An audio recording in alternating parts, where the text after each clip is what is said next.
మధ్యప్రదేశ్లోని ధార్ జిల్లాలో ఒక భార్య తన ప్రియుడితో కలిసి భర్తను అత్యంత కిరాతకంగా హత్య చేయించింది.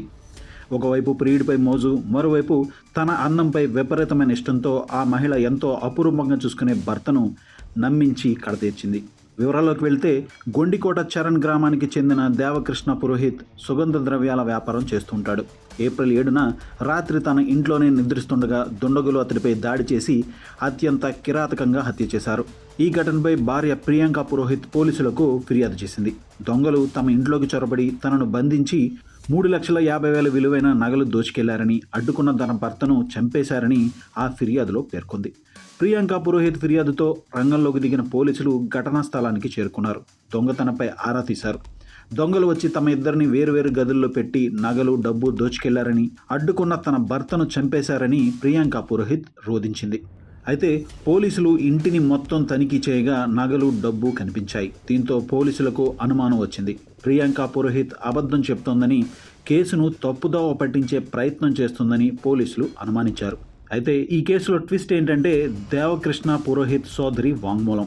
ఆమె ఇచ్చిన వాంగ్మూలంలో ప్రియాంక వేసిన స్కెచ్కు చెక్ పెట్టారు పోలీసులు.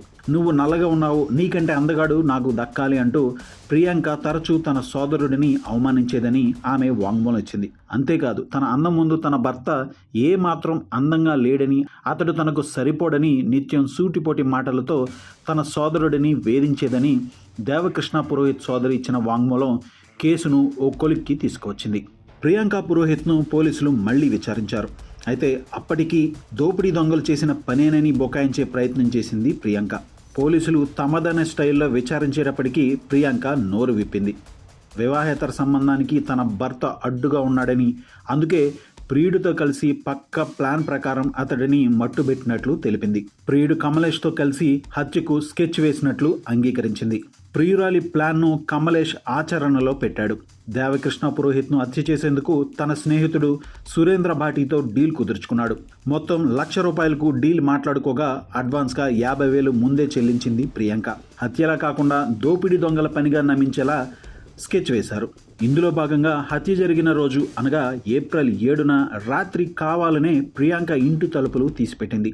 అనంతరం గుట్టు చప్పుడు కాకుండా సురేంద్ర లోపలికి వచ్చి దేవకృష్ణను పదునైన కత్తితో విచక్షణారహితంగా పొడిచి పరారయ్యాడు. ప్రియాంక కాల్ డేటా ఆధారంగా ఆమె ప్రియుడు కమలేష్ను పోలీసులు అదుపులోకి తీసుకున్నారు.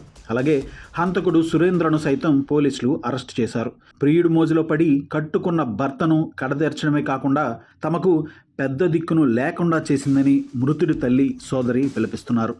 वो हमेशा विवाद करती रहती थी। वहाँ यहाँ कम रहती और मायके में बहुत रहती थी। यहाँ 4 दिन रहती थी, वहाँ 15 दिन रहती थी।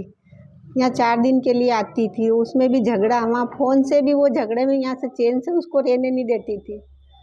उसके पहले उसने हाथापाई भी कर ली थी। तो 3 साल वहाँ बैठी वो पियर में। उसके बाद समाज वाले उसको लाए। उसके बाद भी उसका वही विवाद, वही झगड़ा, वही फ़ोन चलाना, और वहाँ से ऐसे करके लाइक मैं फ़ोन रखूँगी। किसी से बात भी करते थे, आपसे भी विवाद करते थे? हाँ, हमसे भी करती थी। और ये गुड़िया का भी बहुत खार करती थी, क्योंकि ये पढ़ी लिखी, इसको सब चेट वेट मालूम पड़ती थी, तो बस ये इस पर ज़्यादा वो रखती दाव कि बोली ये तो मेरा मोबाइल देखती है। तो इसको भी उसने मारा था एक बार। तो उसके बाद वो 3 साल पियर में बैठी। उसके बाद उसको लाए, उसके लाने के बाद भी उसका वही का वही हाल, परेशान कर देती थी मेरे लड़के को। हमको कल ये पड़ोसन में रहती है एक, उसने हमको 2-2:30 बजे उसका फ़ोन आया। बोले कि गोपी बोले भाभी को कही भी फ़ोन, भाभी चिल्लाई रही फ़ोन में। तो वो वहीं से हम उधर से निकल के आए और यहाँ ऐसे ऊंधा पड़ा था। तो मैंने इसको पहले, मेरे को सोया है ये तो क्या, मैं झगड़ते थे ही वो दोनों। मैं पीछे गई तो वो हूँ कर रही, थोड़ा सा ये बंधा हुआ था, हूँ कर रही। तो मैंने उसको देखा भी नहीं, मैं पहले इसको उठाने आई। मैंने कहा क्या हुआ, ऐसा क्या झगड़ा हो गया तुम्हारा, ऐसा करके। तो यूँ देखूँ तो वो पूरा खून पे, पलंग पे खून ही खून था। ऐसे में जैसे मैंने कहा दरवाज़ा बंद है, तो मैं खोलने गई, दरवाज़ा पहले से ही खुला था ये वाला। वो इधर से आए और इधर से भी वापस निकल के गए। वो क्या चाहते हैं आप, क्या सजा मिलना चाहिए? उनको फांसी की सज़ा मिलनी चाहिए। भाभी का व्यवहार बहुत बुरा था। वो मतलब चिड़-चिड़ करना, सही से बात नहीं करना, ऐसे कि ज़बरदस्ती रखा हुआ है, या मतलब हमें और मम्मी दिखने नहीं चाहिए भैया से, तो उनकी मतलब भैया तो आस-पास होने ही नहीं चाहिए। जब देखो तब भैया से झगड़ा, रूम में जाते थे तो झगड़ा, रूम से बाहर तो वो रूम के अंदर, कहते थे कि मेरे को सोने नहीं देते, बाहर जाऊँ मैं सोऊँगी, और फिर अंदर जाके मोबाइल चलाते थे। मेरे को शुरू-शुरू में 2020 में जब उनके भैया की शादी थी और मैं वहाँ गई थी ना, तब मैंने देखा था, और तब भैया को भी पता चल गया था। कितने समय से थे इनका अफेयर? कितने कितने सालों मेरे को 2020 में पता चला था, उसके पहले से बाद से वो मेरे को नहीं पता, पर 2020 में उनका अफेयर चल रहा था और अभी तक भी चल रहा था।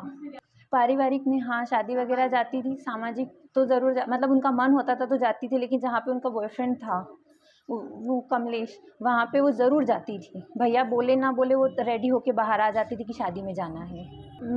मेरे साथ सबसे बुरा व्यवहार था। उनको मतलब ये डर था कि फ़ोन ना देख लूँ मैं, उनकी बातें ना सुन लूँ मैं, उनका मोबाइल चेक ना कर लूँ, क्योंकि पिछली बार एक बार उनका एक्स्ट्रा मैरिटल अफेयर मैंने ही पकड़ा था। तो इस बार मतलब मेरे से काफ़ी सतर्क रहते थे, और भैया को पहले से ही बोल दिया कि अब मेरे को तुम्हारी बहन को बोल देना, मेरे को कुछ नहीं बोले। थाना राजौर अंतर्गत ग्राम गोंदीखेड़ी चारण से सूचना प्राप्त हुई थी कि देवकृष्ण पुरोहित और उनकी पत्नी प्रियंका पुरोहित अपने घर में रात को सोए थे। उनकी थी और अचानक रात में कुछ बदमाशों ने हमला किया और देवकृष्ण पर सर पर धारदार हथियार से हमला किया और पत्नी को बंधक बनाकर दूसरे कमरे में छोड़ दिया और कीमती सामान लूट कर ले गए। और अस्पताल ले जाते समय देवकृष्ण पुरोहित की मृत्यु हो गई।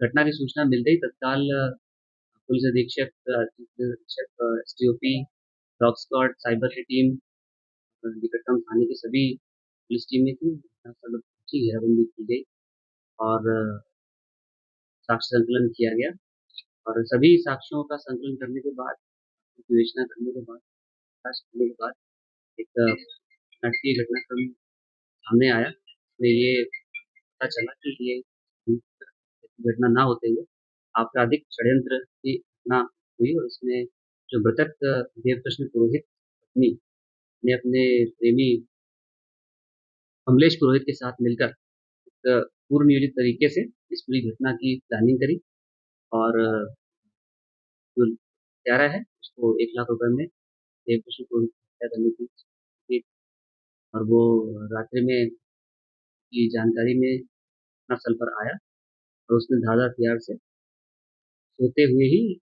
देवकृष्ण पुरोहित की हत्या कर दी और अ, लूट का घटनाक्रम क्रिएट करने की इंटेंशन से उसको देवकृष्ण की पत्नी को बांधकर फिर उस कमरे में दिया और घटना के कुछ समय बाद उसको चिल्लाने के लिए बोला जिसका पालन करके उसने घटना के 10 से 15 मिनट बाद इसकी सूचना पता कर दी जिस पर से सभी लोग जागे और ये घटना इसमें कुछ समय से देवकृष्ण पत्नी और जो आरोपी कमलेश का प्रेम प्रसंग चल रहा था इसको लेकर ये आपस में ये बात हुई थी। इसमें कमलेश को अरेस्ट कर लिया गया है। साथ में जो लूट का छूटा था वो भी मृतक की पत्नी प्रियंका पुरोहित की निशानदेही पर उनके घर से ही बरामद